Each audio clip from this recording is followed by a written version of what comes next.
খুবই খুশি। শান্ত ভাই, আপনি তো খুশি থাকবেনই, কিন্তু আমরা তো ভাই অখুশি।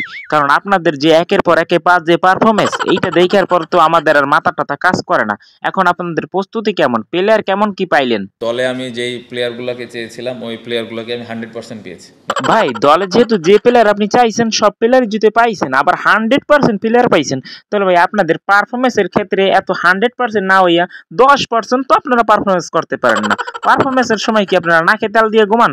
এবার শ্রীলঙ্কার বিপক্ষে আপনাদের পারফরমেন্স কেমন হইবে সেইটা আগে বলেন। অ্যাজ এ ক্যাপ্টেন হিসেবে দল নিয়ে আমি খুবই খুশি, এবং আপনি বললেন যে যখন খেলাটা আসলে শুরু হবে তখনই আসলে বুঝতে পারবেন যে আসলে আমরা কি চিন্তা করে টিমটা বানিয়েছিলাম। শান্ত ভাই, সেই পুরনো গান আর কতবার বাজাইবেন? আপনারা যখন শ্রীলঙ্কার বিপক্ষে খেলতে যান তখন আপনারা দল নিয়ে খুবই খুশি থাকেন।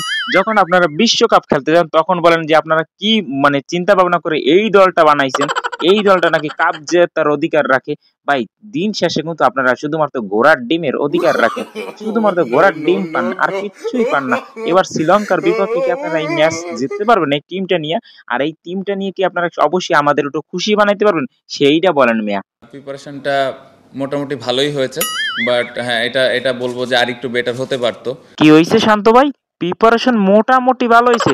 মেয়ে আপনি তো পরীক্ষা দেওয়ার সেই এসএসসি পাশের ছাত্রছাত্রীদের মতন, যখন এসএসসি পরীক্ষা একদম কাছে চলে আসে তখন এইটা নিয়ে আন্দোলন সেইটা নিয়ে আন্দোলন। আর এর আগে মানে এই যে বছরের পর বছর এর আগে ঘরে বসে ঘোড়ার ডিম সেইটা পড়ে, ঠিক আছে। আর যখন পরীক্ষার সময় চলে আসে তখন বলে যে আমার করোনা হয়েছে, আমার ডেঙ্গু হয়েছে, আমার ম্যালেরিয়া হয়েছে, আমার ডায়রিয়া হয়েছে, আমার বসন্ত হয়েছে। কেন ভাই? এর আগে তোমরা কি পড়াশোনা করতে পারো না? আর যখনই খেলার সময় আসে, তখন এই পরীক্ষার সময় আসে, তখন তোমাদের প্রিপারেশন নিতে সময় লাগে, তাই না? ড্যাডি, আপনি যে কথাটা আমাকে বলছেন সেটা কিন্তু আমি বুঝছি, ঠিক আছে, কিন্তু বাবা তো চিন্তা করে কোনো লাভ নাই। আপনি না আপনার মাথার মধ্যে আপনি ক্রিকেটটা নিয়েই থাকেন। আপনি এসএসসি পরীক্ষা নিয়ে কত কথা বলার জন্য আইসেন না। কারণ কি এটা জাস্ট একটা বিজনেস বলতে পারেন, এটা একটা জাস্ট পলিসি, বুঝেন নাই? এত বছর আমি পড়াশোনা করিনি, 1 বছর না আমি ধীরে ধীরে ঘোড়ার ডিম পড়ছি, শুধুমাত্র টিকটক আর ইনস্টাগ্রামে মানে ছবি ছাইরা ব্যস্ত ছিলাম। আর এখন আমি শুধুমাত্র বন্যার অজুহাত, আন্দোলনের অজুহাত, করোনা, ম্যালেরিয়া, ডায়রিয়া যত প্রকার আছে না, সমস্ত কিছুর অজুহাত দিয়ে না আমরা 3-4 মাস পরীক্ষা পিছিয়েই নিব।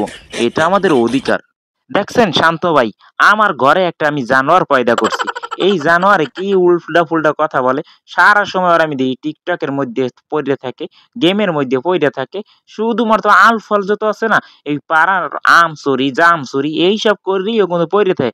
পড়াশোনার মধ্যে কিন্তু অষ্টরম্ভা, সবসময় আল্লাহ মানে একটা হাতের মধ্যে লাড়িলে খোঁচাখুচি করতে থাকে, কোন বাড়ির আম চুরি করবে, কোন বাড়ির জাম চুরি করবে। আর পরীক্ষার সময় আসলে বলে আমি আন্দোলন করতে যাম ড্যাডি।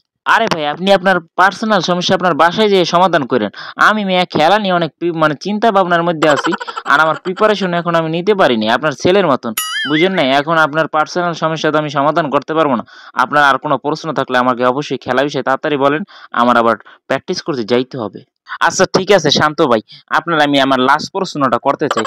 আজকে যেহেতু আপনারা মাঠে নামবেন আজকে সকাল 10টায়, তো আজকে আপনি কোন পজিশনে ব্যাট করবেন এই টেস্ট ম্যাচে, সেইটাই আপনি বলেন। আপনি তো টেস্ট ম্যাচের ক্যাপ্টেন। আমি যে কোনো পজিশনে খেলার জন্য প্রস্তুত আছি, এবং আমার আরও টপ অর্ডার ব্যাটসম্যান আছে, সো আমাদের টিমে অপশন আছে, সো দেখা যাক ইনশাল্লাহ। আচ্ছা শান্ত ভাই, আপনাদের জন্য শুভকামনা রইল। দেখা হচ্ছে ম্যাচের শেষে। আপনারা কতটা আজকে ভালো পারফরমেন্স করতে পারেন সেই জন্য আপনাদের জন্য দোয়া রইল, কারণ কি আপনারা তো সবসময় বলেন দোয়ার কোনো বিকল্প নাই। তো আপনাদের জন্য রইল মায়ের দোয়া।